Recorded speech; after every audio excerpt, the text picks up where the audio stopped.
My name is Garrett Rhodes, and I'm 45 years old, a property developer by trade and, as of last week, the executor of my late parents' estate.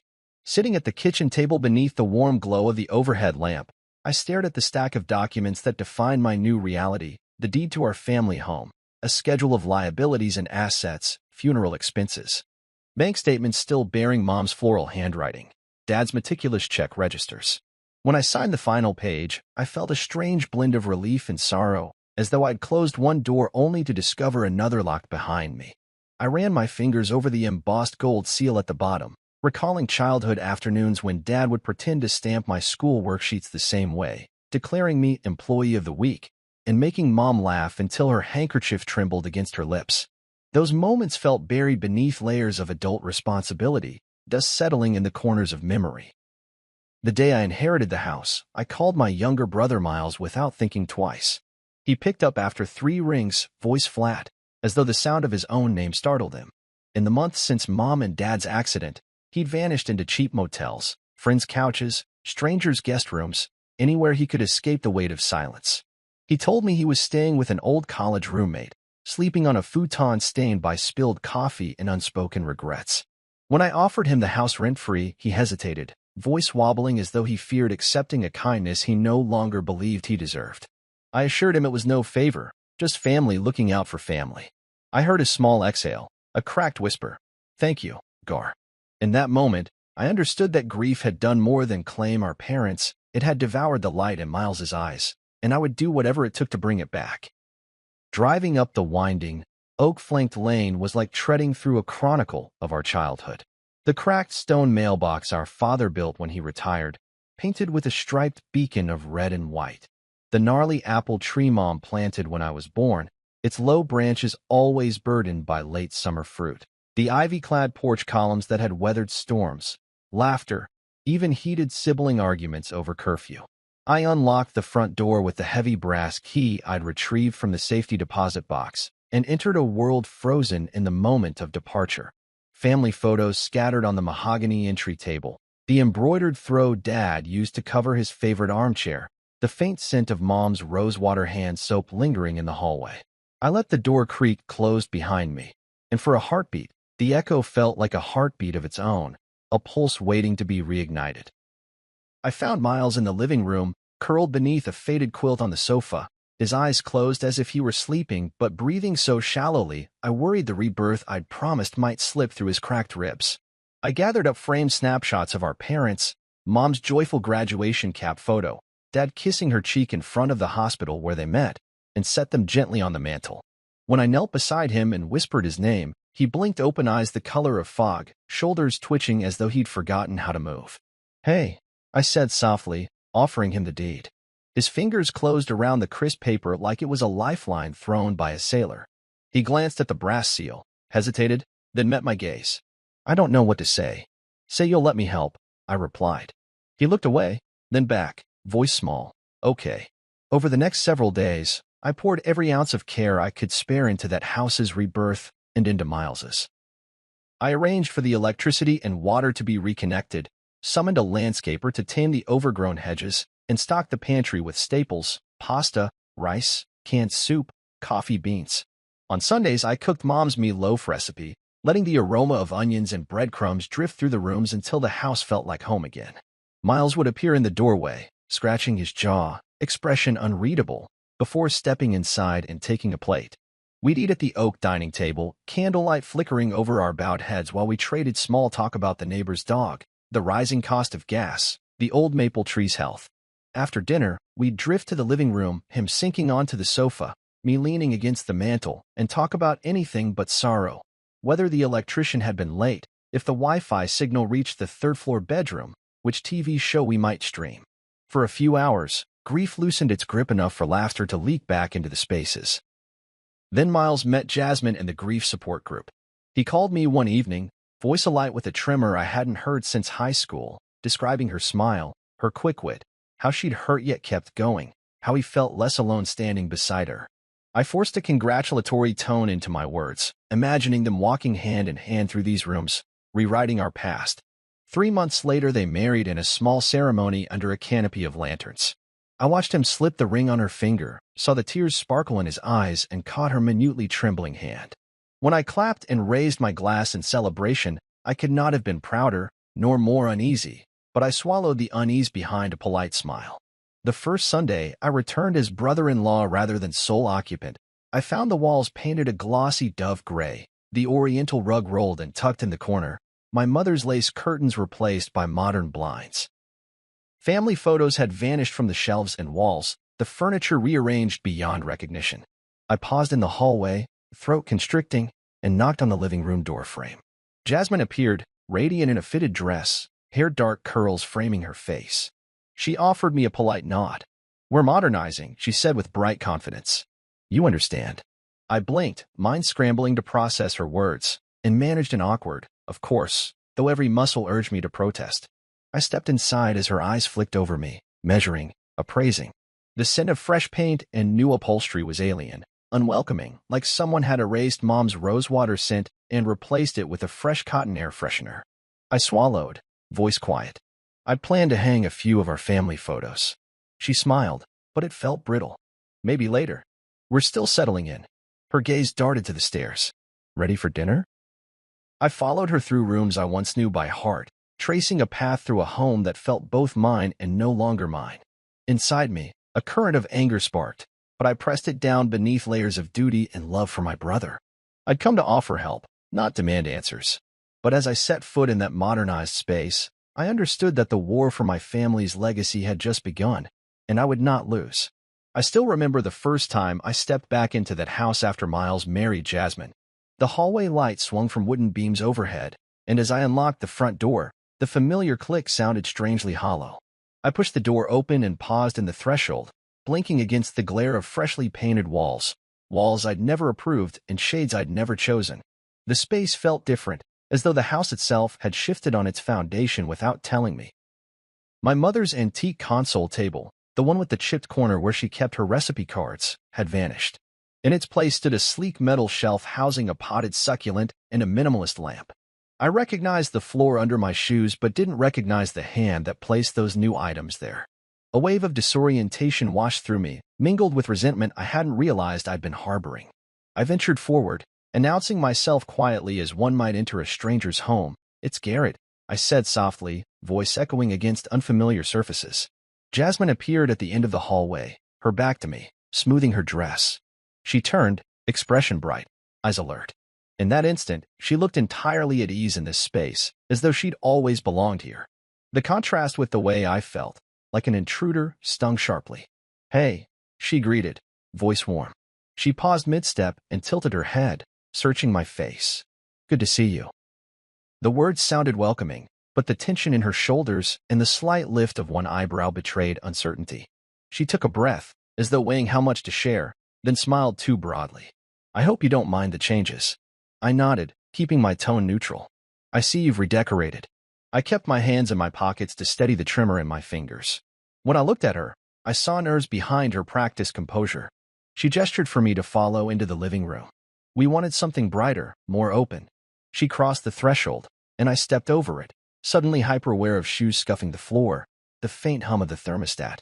The living room felt cold despite the afternoon sun filtering through new blinds. The couch was a low-profile sectional in pale gray fabric. The rug, a geometric print of muted colors, clashed with the hardwood beneath. On the mantel, a single abstract painting replaced the cluster of family photos I had painstakingly curated. The painting's sharp lines and aggressive angles felt like a barrier rather than an invitation. I traced a fingertip along the edge of the mantel, willing myself not to linger too long. "What happened to Mom's photographs?" I asked, voice low. She leaned against the doorframe, arms folded. "Oh, those were packed away. We're still sorting through our things," she said casually, but another uncertainty flickered across her face. My husband and I, decided it was time to start fresh. You know." Her gaze flicked to mine, waiting for approval. I felt the pulse at my throat, heard my own heartbeat echo. I forced a smile. "Of course. Fresh starts can be good." I straightened, scanning the room for a piece of furniture that still belonged to my parents. Everything looked newly arranged, as though I had walked into a showroom rather than a home built by generations of my family. She glanced at the staircase. "I made sure the guest room is ready for you." She gave what I assumed was a courteous invitation, but something in her tone suggested she wished it hadn't been necessary. I followed her across the room, stepping past the edge of the rug she'd thrown over the original floorboards. Each footstep sounded loud enough to betray my presence. She opened a door at the top of the stairs. The guest room was neat, neutral paint, matching bedspread, a small desk with a lamp. But I recognized the closet doors scratched by years of hanging vintage ties and the window frame my father had reinforced against storms. I inhaled, smelling lemon-scented cleaner, and imagined Mom's lavender polish scent behind it. "Thank you," I said, checking the lock on the door before turning back. Jasmine watched me with hands clasped in front of her. "I hope you feel comfortable," she said softly. Her voice carried a hint of apology, or maybe regret. I nodded again. "I will." Something in her posture shifted. Her shoulders slumped for a heartbeat, then she squared them, raising her chin. "Dinner will be ready soon." She gave a small, practiced smile and retraced her steps down the hallway. When she reached the living room, she paused, as though considering whether to add something. Instead, she turned away and headed toward the kitchen. I waited until her silhouette disappeared before lowering my head and closing my eyes. My chest ached with an odd mixture of anger, loss, and a protective ache for my brother. I wandered back downstairs to the foyer and ran my hand over the freshly painted banister. The bite of new varnish stung my skin. My mind churned with questions. Why hadn't Miles told me they planned such sweeping changes? How could he stand by and watch the home my parents built be refashioned without a word? I walked into the kitchen and found Jasmine arranging plates on the table. She was humming a tune that sounded vaguely familiar, something old and sentimental. When she looked up and saw me, the hum ceased abruptly. She wiped her hands on her apron and took a breath. "Garrett, could we talk?" Her tone held an earnestness I hadn't yet seen in her. I set my jaw and nodded, crossing the room to stand beside her at the counter. The kitchen was bright and minimalist, white cabinets, stainless steel appliances, a quartz countertop. In one corner, a framed photograph of Jasmine and Miles, just the two of them, smiling under an arch of flowers. I recognized the moment captured there, Miles's eyes alight with hope, Jasmine's grin luminous. But I also saw the absence around the frame, no sign of my parents, no trace of our shared history. "All right," I said, folding my arms. "What's on your mind?" She hesitated, searching for words. "I know this house means a lot to you." "It does to me, too. I'm not trying to erase anyone's memory. Maybe I went too far with the redesign." Her eyes flickered with vulnerability. I studied her face, looking for sincerity. She looked younger now, not the composed woman at the reception hall, but someone who had allowed herself to be swept up and starting over. I felt the tension in my chest ease slightly. "This house carries everything from my childhood," I said quietly. "It's where Mom's laughter lingered after she filled the sink with soapy dishes. It's where Dad taught me to build tree houses and change a tire. It's stitched into every floorboard, every window frame." I paused, gaze dropping to her hands. "I need to know that you understand that." Her lips parted, and tears glistened at the corners of her eyes. She nodded, voice wavering. "I do understand. I just wanted to make it ours. I see now I was trying to claim a place that isn't mine." In that moment, I recognized the truth behind her words. She had felt rootless, rebuilding after the grief of her own losses, and she had mistaken claiming space for belonging. I softened. "Your grief is valid," I said, "and I'm sorry if I snapped at you before. But this house is our anchor. It's how we remember, how we heal." Jasmine swallowed and wiped her cheeks with the back of her hand. "Can you help me find a balance?" she asked. "I want us all to feel at home." I nodded and offered a small, weary smile. "Let's start by bringing back a few family photos, one room at a time." She exhaled, relief flooding her features. In that cracked moment between us, I realized that rebuilding trust would be more complicated than repainting walls, but I was willing to try for my brother, for my parents, and for the fragile peace we all needed. At first, I chalked it up to the normal friction that comes when new couples settle into routines. Sunday evening has always been sacred in our family, a roast chicken dinner at 6, followed by Mom's apple pie and Dad's stories about his childhood escapades. After the accident, I insisted that tradition continue for Miles's sake, determined to anchor him to a sense of home. So when I showed up on a Sunday and found the driveway empty, I knocked on the door and waited. Minutes later, Jasmine peered through the frosted glass, her shoulders squared as though bracing for confrontation. I held up a casserole dish, feeling the heat of its contents warm against my palm. "Dinner," I said, voice light. She shook her head and pressed a finger to her lips. Miles can't make it tonight, she whispered. Family emergency. I nodded, disappointment settling in my chest like a cold stone. Okay. When would be good? She shrugged, eyes downcast. Not sure. I left the dish on the doorstep and walked away, footsteps echoing on the walkway. The next Sunday, I arrived with my key, only to find it no longer worked. I pressed the brass against the lock, twisting once, twice, and felt the metal spin free. I expected the latch to click, but the bolt remained firmly in place. Confused, I banged on the door. This time Jasmine opened it without surprise. You know, Garrett, she said, arms folded, you don't just show up anymore.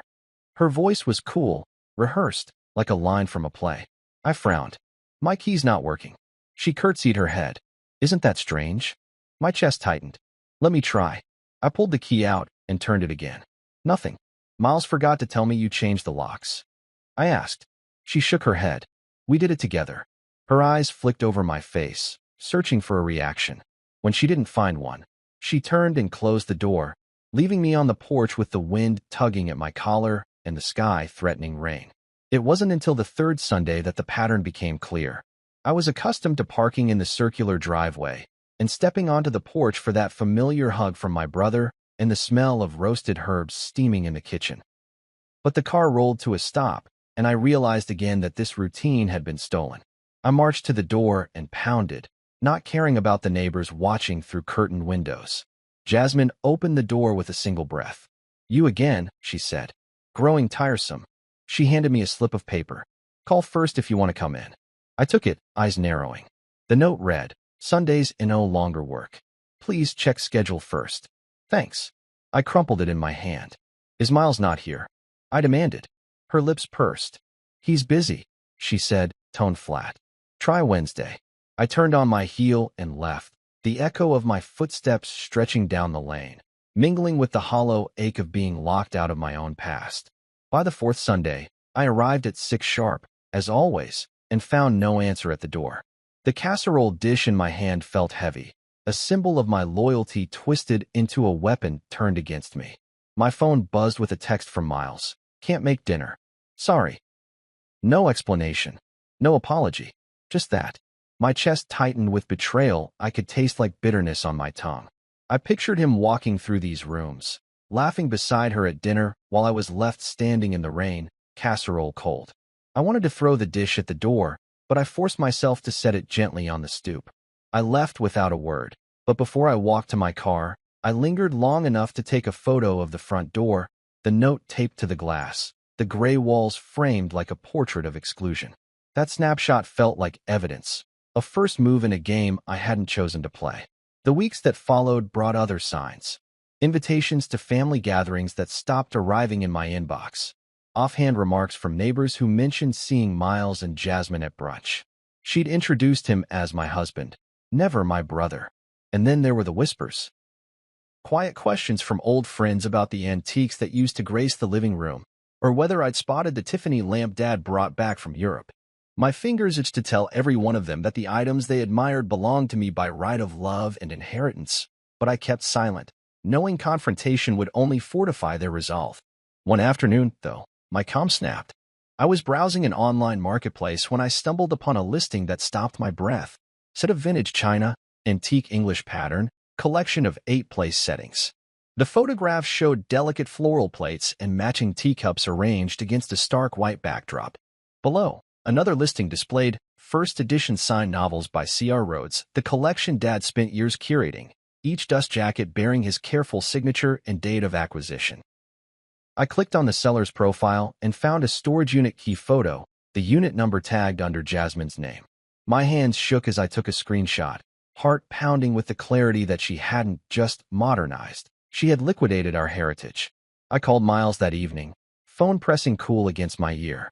When he answered with a cautious hello, I didn't waste words. Why are you selling Mom's china? I demanded. Silence. Then, voice low, he said, I'm not. I pressed him. This listing has your account. It's under Jasmine's name.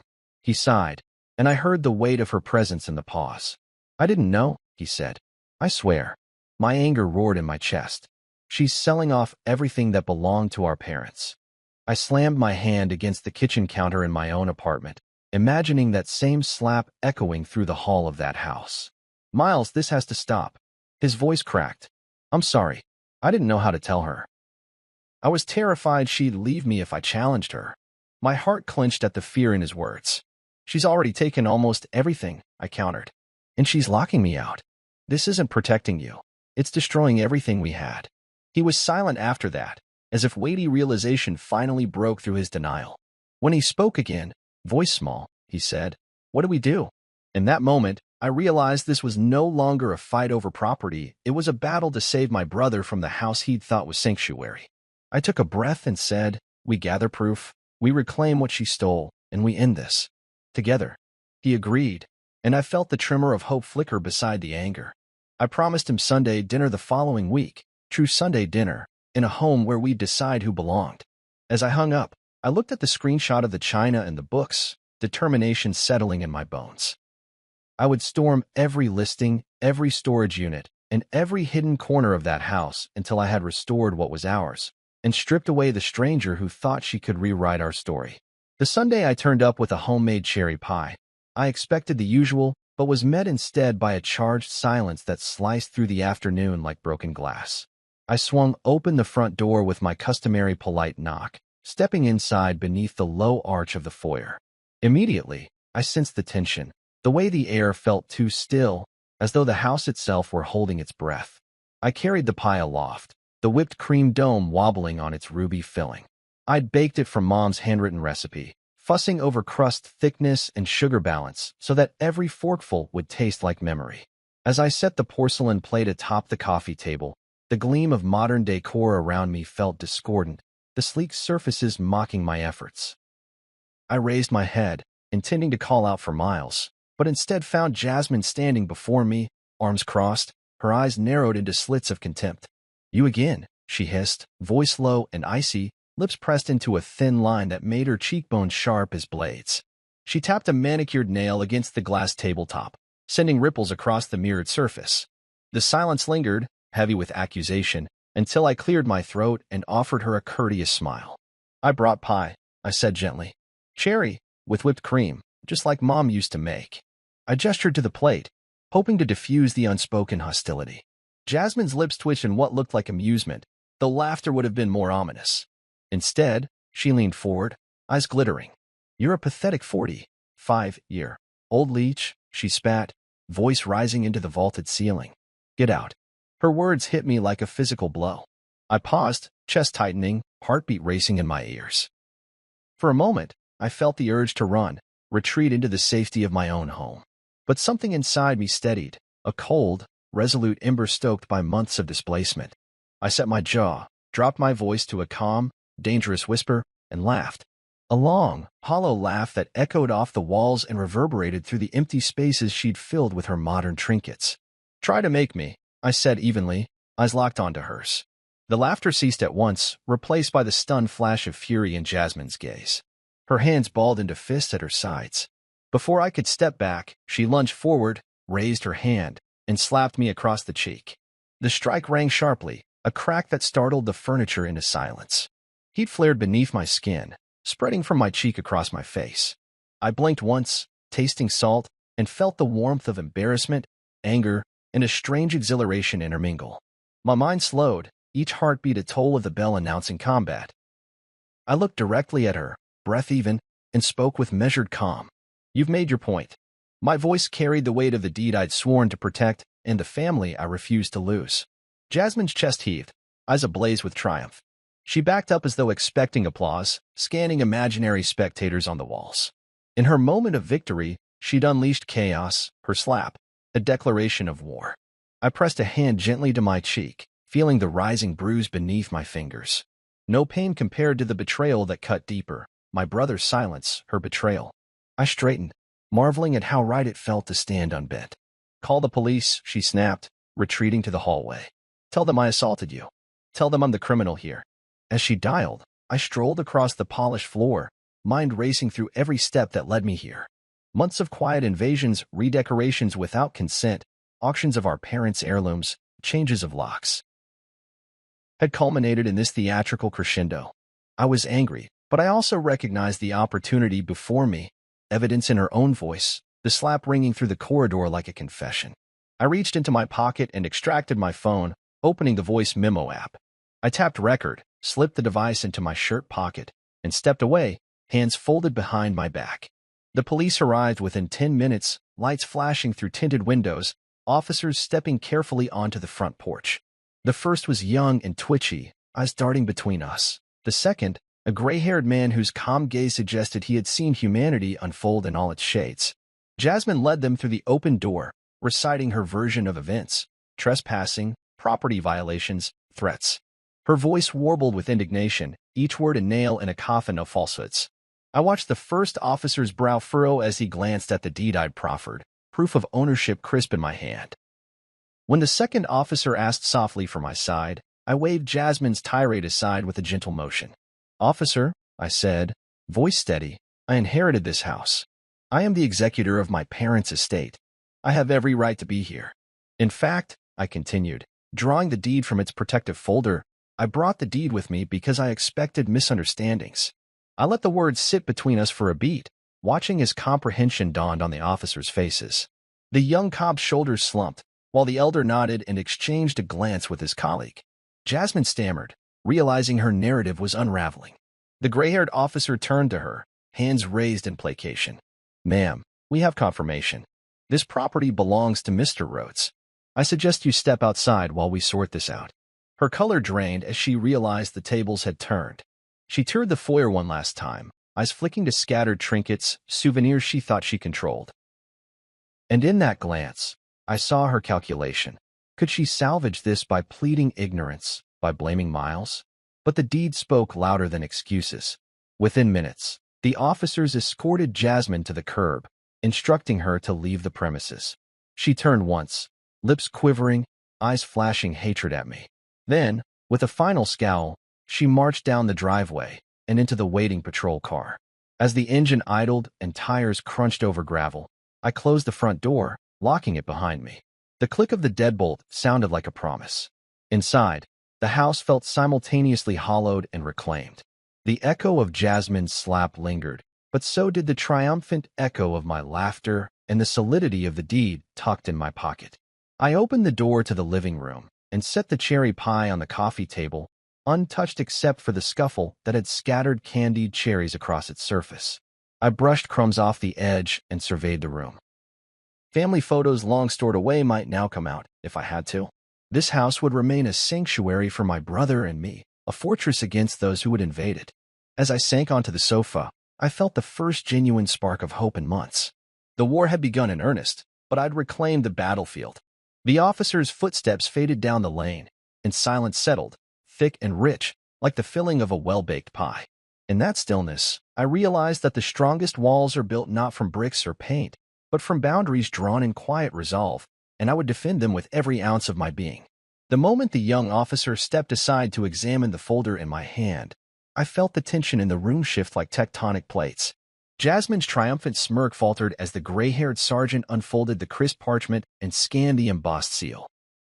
I stood just inside the foyer, pie plate abandoned on the side table, heart pounding in my throat as though I'd sprinted up the stairs two at a time. The sergeant's eyes flicked up at me, and for the first time in months, I felt the unwavering authority of the law on my side. "Sir," he said, voice calm but firm, "this document shows you as the legal owner of the property. Ms. Rhodes, you are trespassing." Even as he spoke, I watched Jasmine's cheeks color with panic. Her stance loosened, her posture crumpled under the weight of undeniable truth. The young officer, who had bent closer to catch every word of her earlier accusations, now looked at her with something like pity, his notebook closed, pen paused in midair.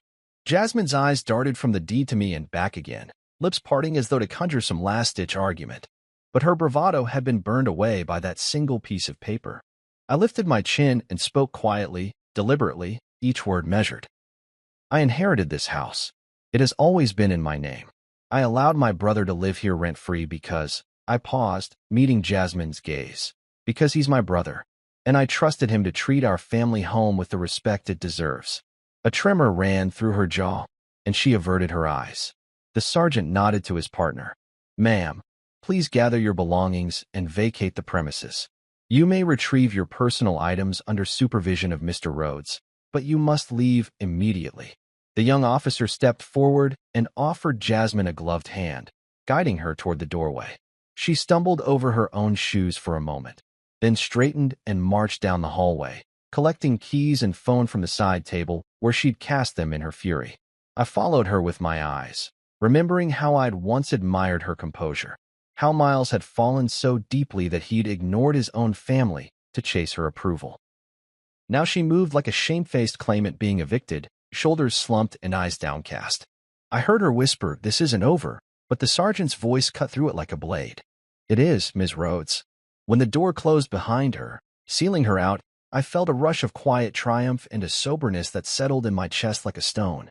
I turned back to the officers, who stood in respectful silence. The sergeant handed me back the deed and tucked the other documents into a folder. "Mr. Rhodes, is there anything else we can help you with?" he asked. I thought of the cherry pie, half-baked memories burned by Jasmine's slap. I thought of the antique china sold off like cheap souvenirs. I thought of every quiet Sunday stripped from me. "Yes," I replied, voice low but steady. "I'd like a report filed on the unauthorized changes she made to my property, painting, removal of personal property, changing locks. And I want to press charges for trespassing." The officers exchanged a glance, then nodded. The sergeant opened a notebook, pen poised. As he took my testimony, I described the week Jasmine had locked me out, her excuses, my screenshots of the online listings, the slap, even the note she'd taped to the door. My friend's face flashed before my mind's eye when I spoke of the china, her eyes wide with disbelief at the thought of selling family heirlooms. I recited dates and times, each detail restoring a piece of control I'd lost. By the time I finished, the notebook was half full, and the officers had gathered enough evidence for a solid case. When the sergeant closed his book and stood, I felt as though I'd exhaled after holding my breath for months. He offered me a business card. "If anything else comes up, contact us. We'll follow up with you in a few days regarding the charges." The younger officer gave me a respectful nod as though acknowledging an ally. Then they turned and left, boots clicking down the driveway, sirens silent behind them. The house felt profoundly still once the front door swung closed and the lock clicked into place. The absence of Jasmine's footsteps echoed louder than her presence had. I walked slowly across the hallway to the study, pausing to run a hand along the spines of the books untouched since the night she'd tried to donate them. I could almost smell Dad's cologne mingling with the old leather and pine. A soft smile tugged at my lips. I returned the deed to my jacket pocket and moved to the living room, where I retrieved the cherry pie. The crust had softened, the whipped cream lost its shape, and the fruit glistened under a thin skin of condensation. I lifted the plate and carried it to the dining room table, centering it beneath the chandelier. I fetched a knife from the drawer and cut a generous slice, letting the knife swivel through crust and filling with ease. Sitting at the chair my father once occupied, I took a bite, tart cherry and sweet pastry melding in my mouth. The taste was bittersweet, but it grounded me.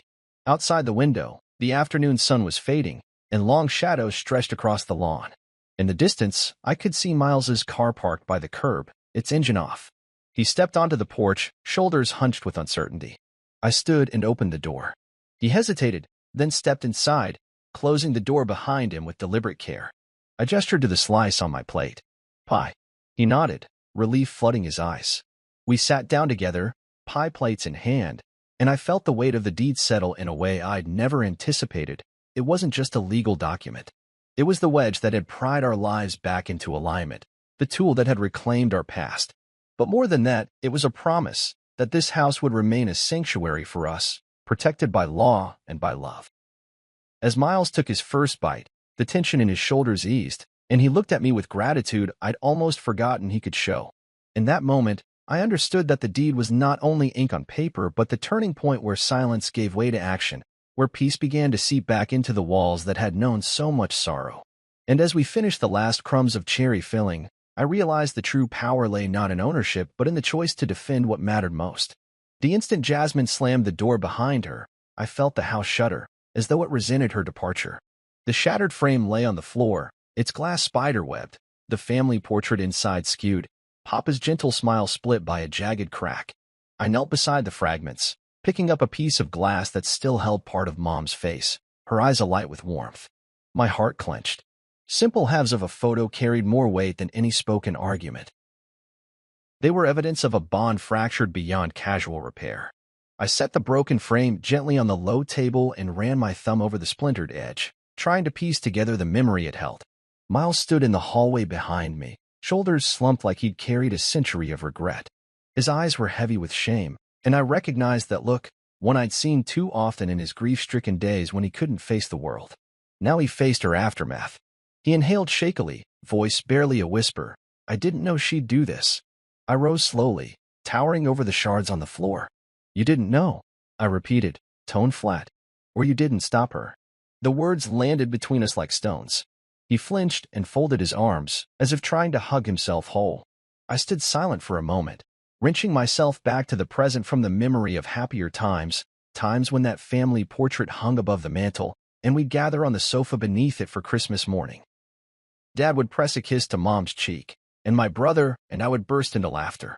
Now the glass was fractured, the color smeared, the frame gouged where Jasmine's elbow had knocked it when she stormed out. I inhaled, steeling myself. You know why I let you have this place rent-free, I said, voice low but steady. Because it was all I could offer you. Because it was home.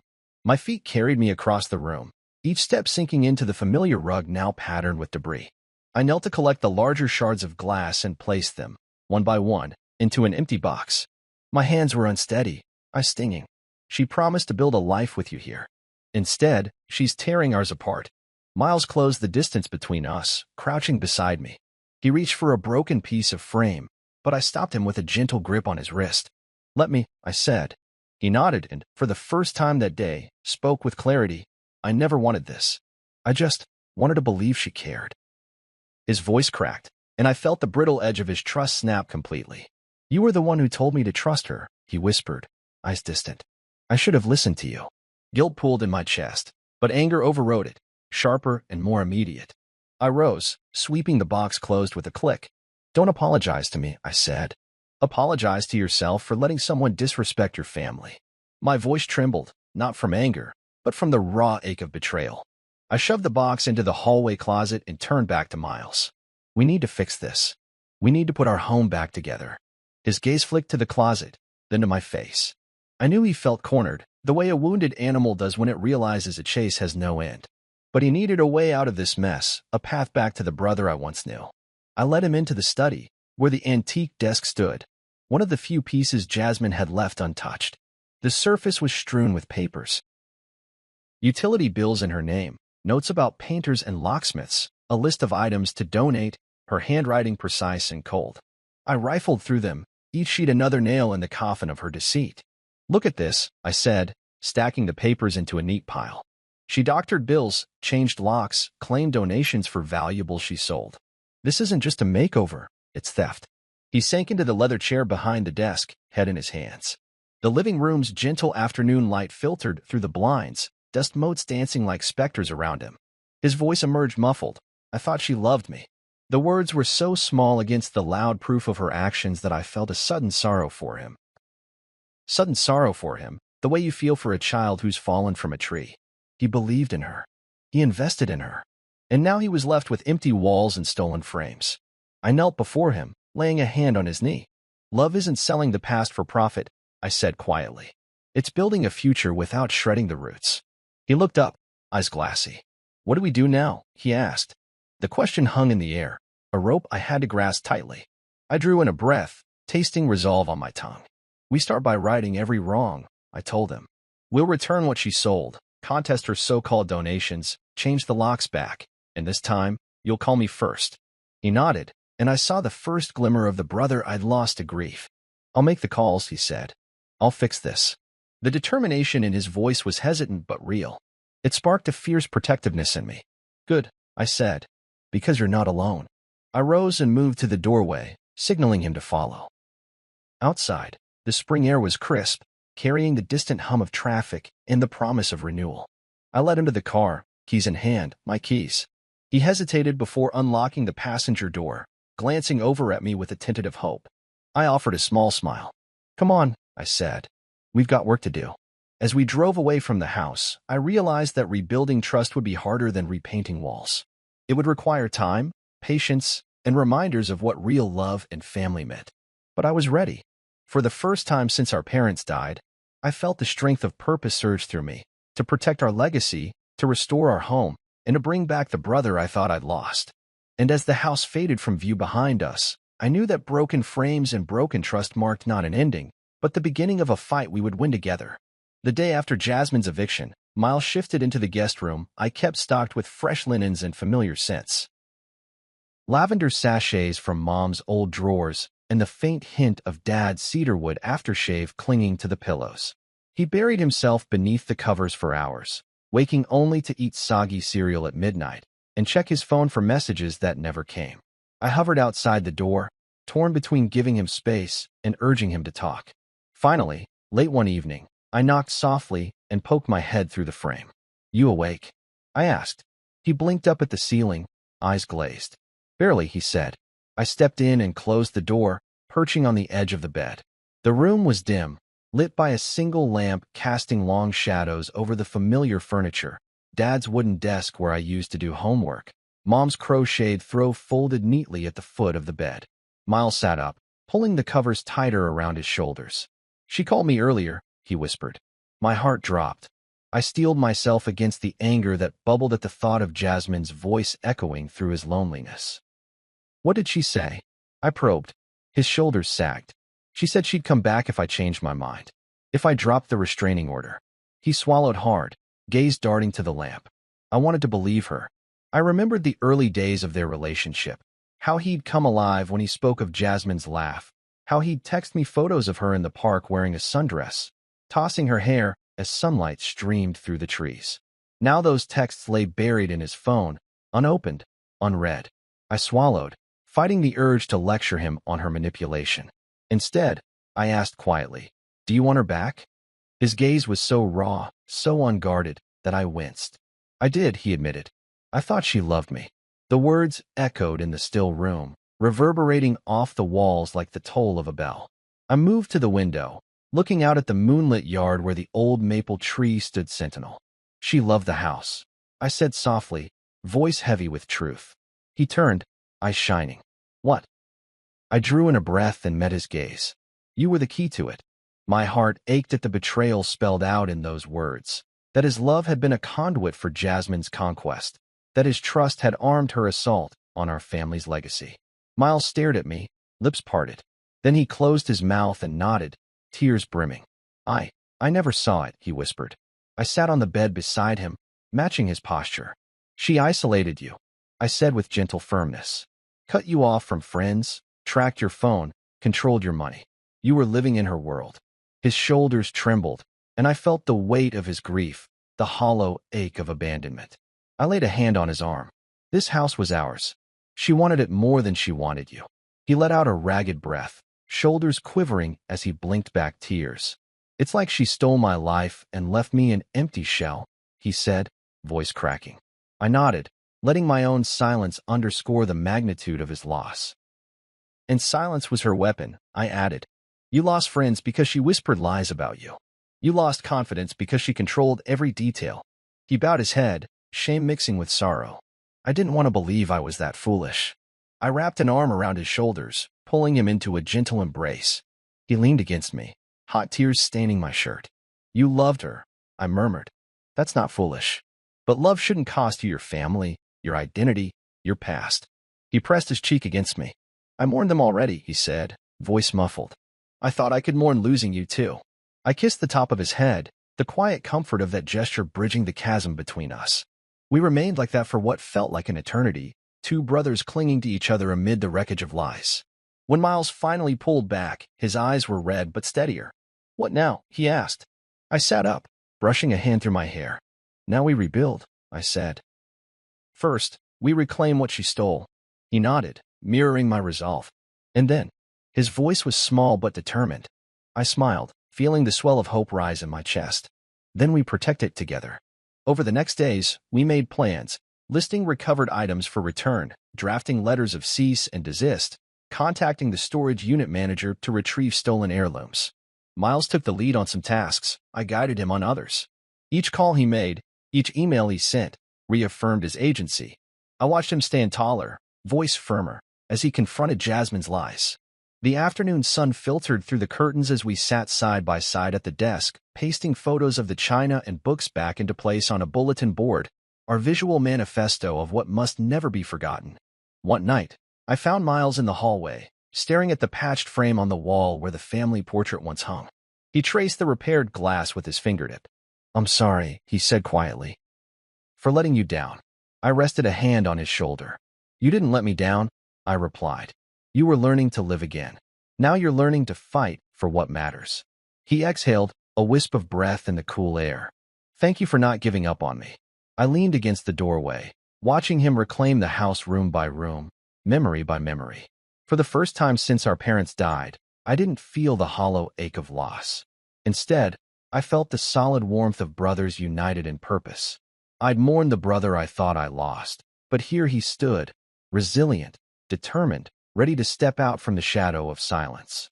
And as he turned back to the bulletin board, arranging photos with careful precision, I knew that this chapter of our lives would not be defined by grief or betrayal, but by the real cost of silence, and the strength we found in breaking it together. A week after Jasmine's eviction, I returned to the house under a sky smeared with bruised gray clouds.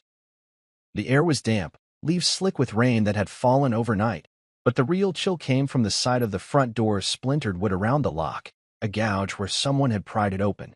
My heart slammed against my ribs as I pushed the door inward, the hinges groaning in protest.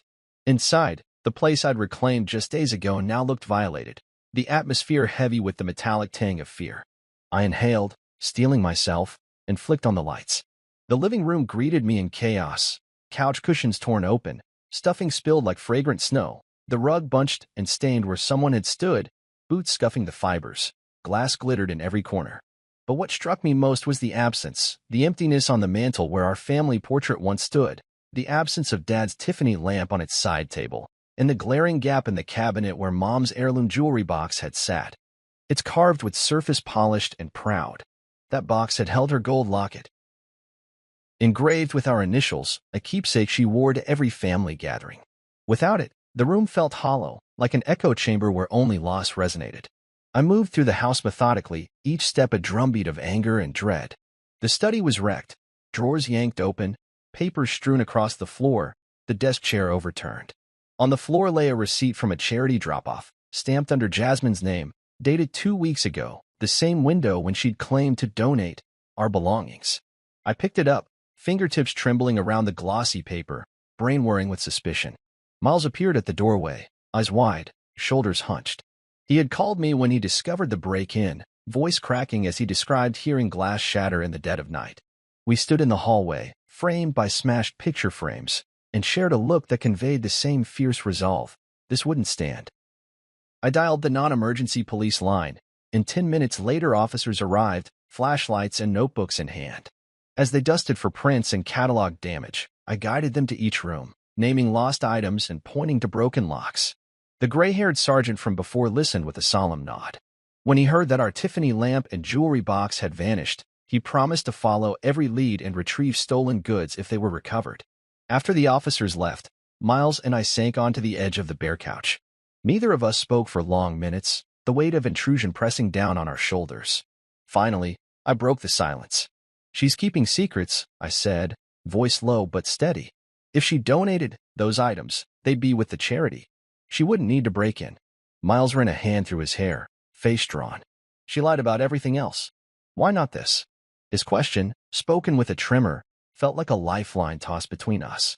I nodded, meeting his gaze. "Then we find them." That night, I pored over the charity's website, tracking donation records under Jasmine's name. There it was, a record of items delivered to a local nonprofit storage facility, items tagged as vintage heirlooms and fine art, but no indication of where they had gone afterward. I cross-referenced storage unit auctions and scrolled through photographs of abandoned units, lined with stacks of cardboard boxes waiting for sale. My pulse quickened as I found a listing. Unit 42B at Greenville Storage, marked for auction in 2 days. The thumbnail image showed packed boxes labeled with Jasmine's scrawl, Rhodes Estate, Fragile, Heirlooms, Memorabilia. I sent the link to Miles, and within minutes, he called me back, voice urgent. That's it, he whispered. She hid it all there. We devised a plan. I would attend the auction disguised as a curious neighbor, and Miles would stake out the facility entrance to keep watch. The next morning, gray light seeped through the windshield as I parked near the storage building. I pulled on a baseball cap low over my brow, a denim jacket borrowed from my closet, and carried a notepad as though I were just another bystander interested in leftover odds and ends. The auctioneer tapped his gavel before a dozen bidders, none of whom suspected my purpose. When the bidding began on Unit 42B, I raised my paddle confidently, silently vowing I would outbid every speculator. The price climbed $40, $60, $80, until I signaled at $100.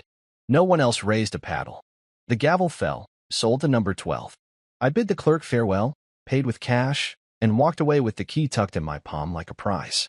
Outside, Miles slid into the passenger seat of my car, eyes bright with relief. We drove to the facility office and presented ourselves, forging a story about finding a key and hoping to recover lost family mementos.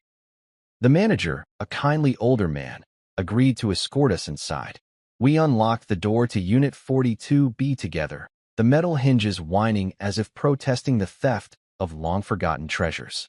The light inside was harsh, fluorescent bulbs flickering overhead, illuminating towers of boxes and crates strewn across the concrete floor. I spotted the Tiffany lamp first, its delicate stained glass shade cracked but intact, resting upside down atop a milk crate. Nearby, a battered suitcase opened to reveal velvet pouches and wooden trays. Mom's jewelry, the locket, the cameo brooch, the gold bracelet she wore on Sundays. My throat tightened as I lifted each piece gently, dust motes swirling in the beam of my flashlight. Miles uncovered the family portrait, carefully wrapped in brown paper. The painting itself had survived unscathed, its colors vivid. Our parents seated on the porch steps, Mom leaning into Dad's shoulder, our children's faces bright in their eyes. Tears blurred my vision as I peeled back the paper. I ran a fingertip over the surface of the glass. No cracks, no scratches, miraculous in its preservation. I turned and saw Miles stroking the frame like it was the most precious thing he'd ever known. We worked in silence, stacking recovered treasures in an empty box, sealing it with duct tape, and labeling it Rhodes Family. At the door, I paused, taking in the hive of storage units housing forgotten belongings, but nothing mattered beyond this space. Outside, the wind picked up, sweeping leaves in spirals along the pavement. Miles and I loaded the box into the back of my SUV and locked eyes. "Thank you," he said, voice thick with emotion. I nodded and clapped him on the shoulder. "Let's bring it home." When we returned to the house, the foyer felt welcoming again, as though the wood itself recognized these relics belonged here.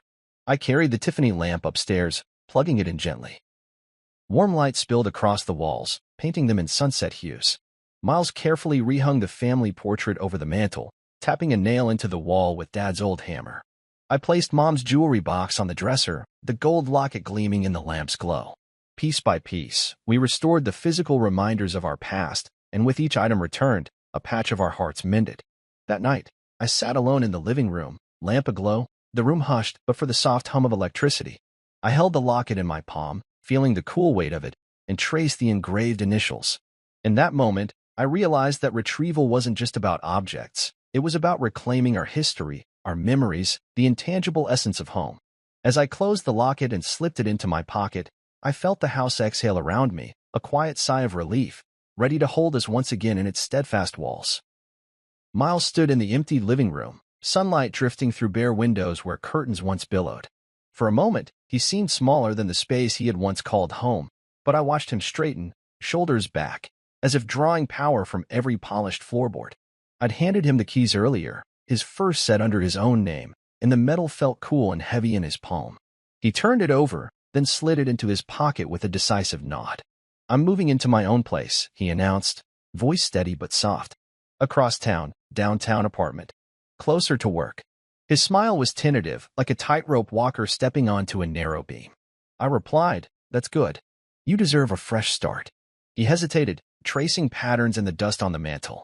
"But I want this to stay in the family," he said, eyes locking onto mine. "Can we set up that trust you mentioned?" I smiled, relief, pride, and brotherly love all mingling in my chest. Absolutely.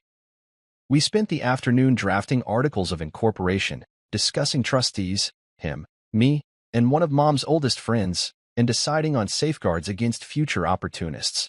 Each clause in the document felt like a fortress wall, each signature line a declaration of intent. This house, our legacy, would remain protected. As Miles signed his name in flowing script, I reminded him, this isn't just paperwork. It's power. His grin widened, and he tapped the pen on the table. Later, we walked through each room together, deciding where his few remaining belongings would find a place should he return: a desk in the study, the guest room's built-in shelves, the back porch swing he once fixed with Dad. The house unfolded beneath our footsteps, not merely walls and floors, but memories woven into every corner. That evening, as dusk fell, I changed the locks once more, this time with my own set tucked safely away in the trust safe deposit box, and set the master key on the kitchen counter for Miles to collect whenever he visited. He watched me work, a quiet gratitude shining in his gaze. Before he left, we stood in the doorway, the moonlight spilling across the threshold. "Thank you," he said simply. I clasped his shoulder. "You did the work. You reclaimed yourself." He inhaled the night air, then exhaled with a soft laugh. "From property to power," he murmured. I nodded, closing the door gently. The latch clicked, a quiet promise that this house, our story, would endure, safeguarded by brothers bound not just by blood, but by the power they reclaimed together. It's funny how a house holds more than furniture. It holds truth, memory, pain. I realize this each time I cross the threshold now, noticing how the light falls across Mom's rose-patterned wallpaper in the dining room, or how the morning sun gilds the oak floor by the front window. Last month, Miles moved out into his own apartment across town, an open-air loft with city lights and the promise of independence. Before he left, though, he asked me to co-found a family trust with him, something that would protect our legacy from future Jasmine, types who might mistake love for entitlement. We signed the trust documents in the kitchen, ink drying on paper that carried our names and intentions: Garrett Rhodes and Miles Rhodes, co-trustees. The paperwork was meticulous: clauses preventing unauthorized sales, stipulations for unanimous decisions, and even a protocol for auctioning hardwood floors or Tiffany lamps. When he pressed the final signature, his hand was steady. He looked at me, a quiet gratitude shining in his eyes, and said, "Thanks for standing by me." I nodded, thinking how far we'd come from silences that severed us to conversations that healed. Miles packed his last box in the living room: artist supplies, photos of building projects, a small fern he'd named Hope. I carried it to his car parked beneath the old maple tree Dad planted the year I was born. He paused before climbing in, hand lingering on the car door. "It's still mine," he said softly, voice laced with nostalgia. "But so is the story." I smiled, imagining the house as a living archive, each corner a chapter in our shared history.